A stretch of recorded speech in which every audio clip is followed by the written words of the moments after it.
Imaginez un lac immense, un lac aux eaux sombres, un lac profond, un lac glacial. Il se trouve en Écosse, au milieu des Highlands. Ce lac s'appelle le Loch Ness. Il est long, très long, si profond qu'on pourrait y empiler plusieurs immeubles. Ses eaux noires comme de l'encre cachent de nombreux secrets. Mais le plus grand de tous ces secrets, c'est une créature légendaire. Une créature que le monde entier connaît sous le nom de Nessie, le monstre du Loch Ness. Depuis des siècles, cette créature alimente les conversations, les peurs, les rêves les plus fous. Est-elle réelle? Ou n'est-elle que le fruit de notre imagination? C'est le voyage que je vous propose aujourd'hui. Allons ensemble percer le mystère de Nessie. La question fascine tout le monde, les enfants, les parents, les plus grands scientifiques.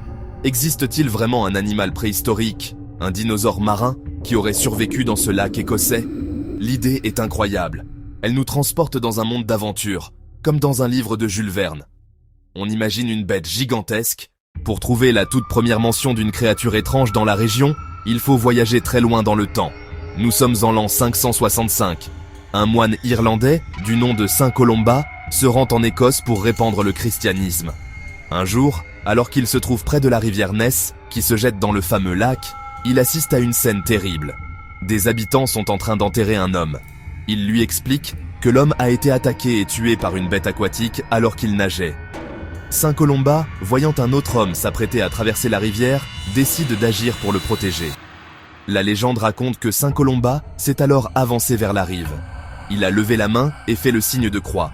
Puis, il a ordonné à la créature de ne pas toucher l'homme et de retourner d'où elle venait. À ces mots, la bête, qui s'approchait déjà avec une grande férocité, s'est arrêtée net. Elle a semblé terrifiée et a replongé dans les profondeurs aussi vite qu'elle était apparue. Les habitants, impressionnés par ce miracle, se sont convertis au christianisme. Cette histoire est la toute première trace écrite d'un monstre dans les eaux du Loch Ness. Bien sûr, il s'agit d'une légende religieuse destinée à montrer le pouvoir de Saint Colomba. Après cette histoire, le monstre du Loch Ness reste très discret pendant des siècles. Ces histoires font partie du folklore local. Kelpies, ces chevaux maléfiques qui attirent les voyageurs dans l'eau. Pour les habitants de la région, le Loch Ness est un lieu mystérieux et potentiellement dangereux. Il faut attendre le 19e siècle pour que les témoignages redeviennent un peu plus fréquents. Et ce moment n'est plus très loin. Tout bascule en 1933. Une nouvelle route est construite le long de la rive nord du Loch Ness. Cette route offre une vue dégagée sur le lac. Soudain, les gens peuvent observer l'eau beaucoup plus facilement. Et c'est là que les choses s'accélèrent. Le 2 mai 1933, l'Inverness Courrier publie un article qui va tout changer. Le témoignage des Mackay décrit une énorme créature qui a roulé et plongé à la surface du lac. L'article emploie pour la première fois le mot « monstre ». L'étincelle est allumée. Cet article fait l'effet d'une bombe. Très vite, les journaux nationaux, basés à Londres, s'emparent de l'histoire. Ils envoient des journalistes en Écosse pour enquêter. L'histoire fait la une dans tout le Royaume-Uni, puis dans le monde entier. C'est le début d'une frénésie médiatique. Des dizaines de personnes disent avoir vu quelque chose, puis des centaines. On décrit un corps énorme, un long cou, des bosses qui sortent de l'eau. Le mythe prend forme. Un cirque londonien offre même une récompense de 20 000 livres sterling. Des aventuriers et des curieux affluent sur les bords du lac, armés de caméras. En novembre 1933, un homme nommé Hugh Gray prend le premier cliché supposé du monstre. La photo est floue, on y devine une forme allongée et sinueuse. Le mythe moderne est né, et il ne cessera de grandir. Parmi toutes les preuves supposées de l'existence de Nessie, une image est devenue plus célèbre que toutes les autres. On l'appelle la photo du chirurgien. Elle a été prise en 1934 par un médecin londonien respecté, le colonel Robert Wilson. La photo est en noir et blanc. Elle montre ce qui ressemble à une tête et un long cou sortant des eaux sombres du lac. L'image est incroyablement nette comparée aux précédentes. Elle correspond parfaitement à l'idée que l'on se fait d'un plésiosaure. La photo est publiée dans le journal Daily Mail et fait immédiatement le tour du monde. Pour beaucoup, c'est la preuve ultime. Pendant des décennies, cette photo a été considérée comme la meilleure preuve de l'existence de Nessie. Le fait qu'elle ait été prise par un chirurgien, un homme de science, lui donnait une grande crédibilité. On se disait qu'un médecin ne pouvait pas mentir ou chercher à tromper le public. L'image a été analysée, débattue et a servi de base à d'innombrables documentaires, livres et articles. Le mystère est resté entier pendant 60 ans. Puis, en 1994, la vérité a éclaté. Un homme de 90 ans, Christian Sperling, a fait des aveux sur son lit de mort. Il a révélé que la fameuse photo était une supercherie. Le monstre n'était en fait qu'un jouet, auquel ils avaient attaché une tête et un cou sculpté en pâte à bois. Ils ont photographié leur modèle réduit dans le lac. La preuve la plus emblématique de l'existence du monstre n'était en fait qu'une blague bien orchestrée. Alors, malgré les supercheries avérées comme la photo du chirurgien, le mystère du Loch Ness repose avant tout sur des milliers de témoignages. Depuis 1933, plus de 1000 personnes prétendent avoir vu quelque chose d'inhabituel dans le lac. Ces récits sont très variés, vous savez. Certains décrivent une ou plusieurs bosses se déplaçant à la surface de l'eau. D'autres parlent d'un long cou. D'autres décrivent une tête ressemblant à celle d'un serpent. D'autres parlent d'une tête ressemblant à celle d'un cheval. Quelques témoignages, plus rares, évoquent même une créature vue sur la terre ferme, se traînant maladroitement pour retourner dans l'eau. Ces histoires, racontées par des gens de tous âges et de toutes professions, sont la base vivante du mythe. La question est de savoir si l'on peut faire confiance à ces témoignages. Il est certain que beaucoup de témoins sont sincères. Ils sont persuadés d'avoir vu quelque chose d'inexplicable et sont souvent troublés par leur expérience. Le problème, c'est que notre cerveau peut parfois nous jouer des tours. Le Loch Ness est un environnement où les illusions d'optique sont fréquentes. Une branche d'arbre flottante, un groupe d'oiseaux plongeant en même temps, le sillage d'un bateau, des vagues créées par le vent. Ces éléments peuvent être facilement interprétés comme un monstre, surtout si l'on espère en voir un. C'est ce qu'on appelle la pareidolie, notre tendance à voir des formes familières dans des objets aléatoires. De plus, l'immense popularité du monstre influence ce que les gens pensent voir. Depuis les années 30, l'image de Nessie en tant que plésiosaure est tellement ancrée dans notre culture que les témoignages décrivent souvent une créature qui lui ressemble. C'est le cas du film de Tim Dinsdale, tourné en 1960. De même, le témoignage de Saint Colomba, bien que très ancien et légendaire, intrigue les chercheurs. Face à tant de témoignages et de preuves floues, la communauté scientifique a décidé de s'emparer du sujet. Fini les jumelles et les appareils photo, place à la haute technologie. Dès les années 60, plusieurs expéditions scientifiques sont organisées pour sonder les mystères du Loch Ness. L'idée est simple, si une créature de grande taille vit dans le lac, elle doit laisser des traces. On peut essayer de la voir, de l'entendre, ou même de trouver son ADN. Les scientifiques vont donc déployer un arsenal technologique impressionnant pour tenter de trouver une réponse définitive à la question. Nessie existe-t-elle ?